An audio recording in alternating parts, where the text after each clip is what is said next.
মাশাআল্লাহ। আপনার বাবা ওয়াসি কিনতে স্যার, আপনার আম্মু মাশাআল্লাহ। আপনার আপনি আগে থেকে খাতা রেডি করে রেখেছেন দেখানোর জন্য। আপনার নাম কি মা?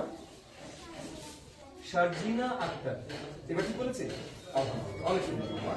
আমরা সুন্দরবনের উপজেলাগুলো বেশ কিছু প্রকল্পের অধীনে স্কুলের লার্নিং, টেকনোলজি, ক্যাম্পাসের উন্নয়ন, টিচার ট্রেনিং এর উন্নয়নের কাজের পদক্ষেপ নিচ্ছি।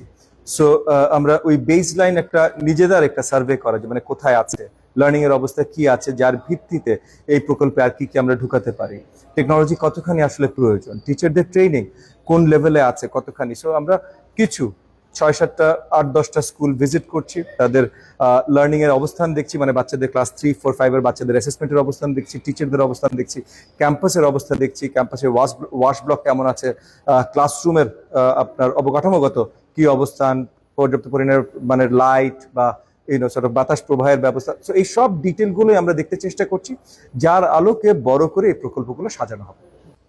শিক্ষার্থীদের ক্লাসরুমে আনা থেকে শিক্ষিত করে ক্লাসরুম থেকে বের করা পর্যন্ত যা যা কিছু প্রয়োজন, মানে জুতা ব্যাগ থেকে শুরু করে শিক্ষার কারিকুলাম, টেকনোলজি, কোনো কিছু বাদ নেই, সবকিছু নিয়ে আমরা বড় বড় পদক্ষেপ নিচ্ছি। একজন শিক্ষার্থীর জন্য একজন শিক্ষক।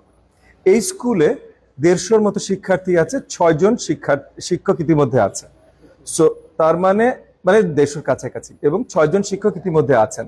সো ওই যে 30:1 যে রেশিও, তার থেকে অনেক বেটার ইতিমধ্যে এই স্কুলে আছে।